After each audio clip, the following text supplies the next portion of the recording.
Welcome to my channel SK knowledge class. दोस्तों आज की इस वीडियो में आपको बताऊंगा मैट्रिक इंटर परीक्षा 2024 के लिए OMR सीट कैसे भरना है। देख सकते हैं ओरिजिनल OMR सीट है दोस्तों, हम उसका प्रिंट निकलवाए हैं। किसी न किसी तरीक़ा से आप लोगों के लिए हम ऊपर किए हैं ताकि आप लोगों को पहले समझ में आ जाए कि बोर्ड एग्जाम में OMR सीट कैसे भरना है।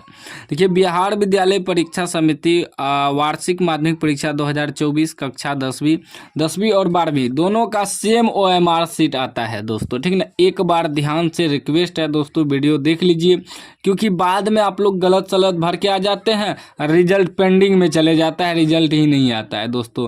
और ऑब्जेक्टिव का जो है नंबर ही नहीं जुड़ता है। क्यों नहीं जुड़ता है उस सारा चीज़ मैं बताऊंगा, तो वीडियो को लास्ट तक ज़रूर देखिएगा। इस तरीक़ा से OMR सीट आपको दे देगा दोस्तों। कह रहा है कि पहले एक बार देख लीजिए, आप OMR सीट पे आपका फ़ोटो रहेगा, ठीक ना। आपको जो OMR सीट मिलेगा ऑब्जेक्टिव के लिए फ़ोटो रहेगा। देखिए, ऑब्जेक्टिव के लिए अलग मिलेगा OMR सीट, जिसमें आपको ऑब्जेक्टिव का आंसर देना है, गोला रंगना है। और दोस्तों सब्जेक्टिव के लिए अलग कॉपी मिलेगा, ठीक ना। तो ऑब्जेक्टिव के लिए मैं बता रहा हूँ OMR सीट कैसे भरना है, ठीक। देखिए दोस्तों, देखिए यहाँ लिखा है ना OMR संख्या। ये जो OMR संख्या है, नंबर है, इसी से आपका रिजल्ट जुटता है, ठीक ना। और यहाँ जो गोला दिख रहा है, इस सब में छेड़छाड़ नहीं करना है दोस्तों आपको, ठीक। विद्यार्थी का नाम पहले से भरा हुआ आएगा, ठीक। रोल कोड, रोल नंबर भी पहले से भरा हुआ आएगा। आपको एडमिट कार्ड में एक बार मिलाना है कि आपका OMR सीट है या नहीं। फ़ोटो भी चेक कर लेना है आपका फ़ोटो है या नहीं।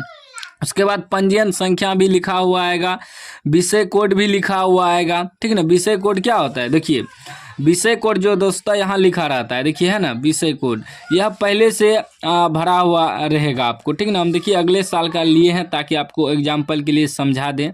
2023 का ही क्वेश्चन पेपर है, ठीक ना। उसके बाद जो भी विषय का आपका एग्जाम होगा, वह विषय भी आपका पहले से लिखा हुआ आएगा, मिला लेना आपको एक बार। फिर परीक्षा की तिथि भी लिखा रहेगा, आप किस दिन कौन परीक्षा दे रहे हैं। और पाली भी लिखा रहेगा, फर्स्ट सिटिंग में एग्जाम दे रहे हैं या सेकंड सिटिंग में, ठीक। उसके बाद दोस्तों आपको इधर उधर कुछ नहीं छेड़छाड़ करना है, सिर्फ यहाँ जो लिखा है प्रश्न पत्र क्रमांक लिखे, ठीक ना। साफ साफ नहीं दिख रहा होगा क्योंकि हम प्रिंट करवाएं, फिर भी दोस्तों हम समझाते हैं। प्रश्न पत्र का क्रमांक लिखे, तो यही आपको जो क्वेश्चन पेपर मिलेगा, इसमें क्रमांक लिखा रहता है दोस्तों, इसी को आपको लिखना होता है, ठीक ना। देखिए दोस्तों, यहाँ जो लिखा रहता है यही आपका प्रश्न पत्र का क्रमांक हुआ। इसको पूरा आपको इसमें भर देना है, उतार देना है, ठीक। प्रश्न पे लिखा रहता है, प्रश्न पत्र पे, ठीक ना, क्वेश्चन पेपर पे। इसको पूरा इसमें आपको उतार देना है, जो भी आपका रहे दोस्तों, ठीक ना। मैं समझा रहा हूँ एग्जाम्पल के लिए आपको, ठीक। उसके बाद दोस्तों आगे देखिए, आगे जो है दोस्तों यहाँ का रहा है परीक्षा केंद्र का नाम। आप कौन से सेंटर पे एग्जाम दे रहे हैं, आपके एडमिट कार्ड पे भी लिखा होगा। परीक्षा केंद्र का नाम इसमें आपको लिख देना है, ठीक। उसके बाद देखिए दोस्तों, यहाँ कर परीक्षार्थी का पूर्ण हस्ताक्षर, विद्यार्थी का सिग्नेचर होना चाहिए। जैसे आप सिग्नेचर एडमिट कार्ड में किए होंगे, सेम आपको करना है, ठीक। उसके बाद देखिए दोस्तों, यहाँ जो आता है 10 नंबर प्रश्न पत्र सेट कोड। यहाँ आपको सेट कोड लिखना होता है। सेट कोड कैसे लिखेंगे, देखिए जो भी विषय का आप एग्जाम देंगे, यहाँ देखिए सेट कोड लिखा रहता है। ई है दोस्तों, तो आपको क्या करना है, इस वाले बॉक्स में ई ऐसे लिख देना है, ठीक। ई लिखने के बाद आपको ई को ही रंगना होगा। यहाँ देखिए सेट ई है, तो इसको एकदम अच्छे तरीक़ा से आपको गोला करना है। ब्लू या ब्लैक पेन से आप कर सकते हैं, ताकि दोस्तों, और इतना ही नहीं रंगना है जोर से कि ये फट जाए। OMR सीट फटना नहीं चाहिए दोस्तों, फट जाता है या गलत रंग देते हैं, आधा अधूरा रंग देते हैं, जिसके कारण आपका जो है ना ऑब्जेक्टिव का नंबर नहीं जुड़ता है, OMR सीट रिजेक्ट हो जाता है, ठीक ना। यही सारा चेक करता है दोस्तों, ठीक ना। तो आपको इस प्रकार ई भरने के बाद बड़े में ई भरना है, ठीक ना, कैपिटल में सेट रंग दिए, ठीक। देखिए सेट जो आता है ABCD करके 10 गो सेट आता है। अगर आप सेट नहीं रंगते हैं तो इसमें जो है ओएमआर शीट में आंसर जो लिखेंगे तो वह आपका गलत बता देगा। क्यों गलत बताएगा? देखिए, सेट जो है अलग अलग आता है, सबका प्रश्न एक ही रहता है लेकिन उल्टा पुल्टा रहता है। अगर सेट कोड ए में 1 नंबर का प्रश्न जो भी है तो दूसरा सेट में क्या होगा, बी में वह 12 नंबर में रहेगा। तो इसलिए सेट लिखना आपको ज़रूरी है ताकि दोस्तों जो ओएमआर शीट चेक करे मशीन में चेक होता है ओएमआर शीट, तो वह बेहतर नंबर आपको दे पाए और उसे अच्छे से लग सके कि हाँ इसका आंसर यह होना चाहिए। ठीक है ना, इसलिए बोल रहा हूँ दोस्तों सेट कोड आपको लिखना ज़रूरी है। बस इतना ही ओएमआर शीट में आपको करना है। उसके बाद दोस्तों आंसर लिखना है आपको। आंसर लिखना नहीं है यानी कि गोला करना है। तो आपका जो भी आंसर हो 1 से 100 तक है दोस्तों, ठीक ना। इसमें देखिए, आपको अगर मैथ का एग्ज़ाम दे रहे हैं तो 100 में आपको 50 गो ही रंगना होता है। आप 50 गो एक तरफ से रंगिए या बीच बीच में कहीं से आप जो मान लीजिए दोस्तों 1 नंबर का आंसर आप नहीं जानते हैं तो उसको छोड़ देंगे। 2 नंबर का आंसर जानते हैं, मान लीजिए सी होगा, ठीक ना। इसमें भी बहुत विद्यार्थी कंफ्यूज होता है, सी रंग देना आपको, ठीक, जैसे मैं रंग रहा हूँ, ठीक ना। एकदम अच्छे तरीक़ा से आपको गोला करना है ताकि दोस्तों ओएमआर शीट चेक हो पाए, ठीक। अब मान लीजिए सी है। अब मान लीजिए दोस्तों 3 का हम नहीं जानते हैं तो 4 का रंगना है। 4 का ए होगा आंसर, तो ए रंगना आपको, ठीक ना। ए आपको रंग देना है बेहतर तरीक़ा से ताकि आपको फुल में फुल नंबर मिले, ठीक। अब इसी प्रकार आपको 50 गो का आंसर देना है। जो भी 50 आप बना सकते हैं, उससे कोई दिक्कत नहीं है। बहुत लोग यही सोचता है कि एक तरफ से 50 गो बनाना है। नहीं दोस्तों, जो भी आपसे बने, याद रखिएगा, जो भी प्रश्न को आप हल किए हैं उसके सामने ही रंगना है।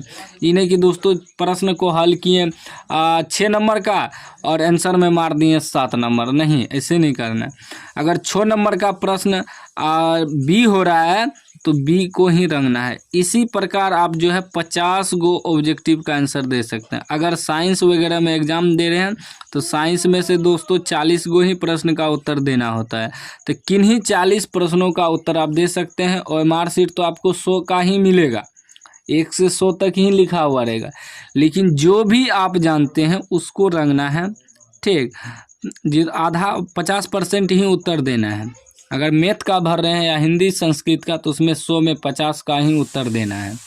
उसके बाद दोस्तों आप मान लीजिए दोस्तों इधर आपसे नहीं, आप इसका आंसर नहीं जानते हैं, एक इधर अगर आप 51 का आंसर जानते हैं तो 51 का भर सकते हैं। मान लीजिए 51 का ए होगा तो ए को रंगना है, ध्यान पूर्वक रंगना है, ठीक ना, एकदम, उससे कोई दिक्कत नहीं है। आप 100 तक में किन्हीं प्रश्नों का भी उत्तर दे सकते हैं, उससे कोई दिक्कत नहीं है।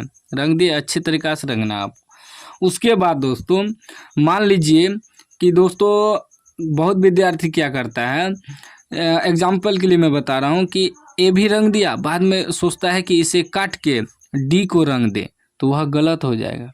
इसका आंसर ही नहीं जुटेगा। आंसर क्या, ओएमआर शीट खराब हो जाएगा आपका। अब जो रंगा गया, गलते रंगा गया, उसी को छोड़ देना है। ना ही इस पे वेटनर चलाना है, ना ही काट कूट करना है, ना ही आधा अधूरा रंगना है। इस तरीक़ा से आधा नहीं रंगना है, पूरा रंगना है। अब बहुत विद्यार्थी क्या कर देता है कि ए भी रंग दिया, सी भी रंग दिया, यह भी गलत हो जाएगा। ना ही आपको काट कूट करना है, ना ही 2 गो गोला को रंगना है। अगर गलत आप रंग दिए तो आप वही छोड़ दीजिए, 2 गो मत रंगिए, ठीक ना। बहुत विद्यार्थी काट के दूसरा रंग देता है, इसी कारण जो है ना उसका ओएमआर शीट रिजेक्ट हो जाता है, पेंडिंग में चले जाता है, ओएमआर शीट का नंबर ही नहीं जुड़ता है।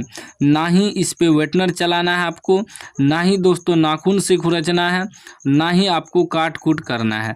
यहाँ लिखा हुआ भी है दोस्तों, नीले काले बॉल पेन से ही लिखे, ठीक, नीले या काले बॉल पेन यूज करना है दोस्तों आपको, ठीक, याद रखिएगा।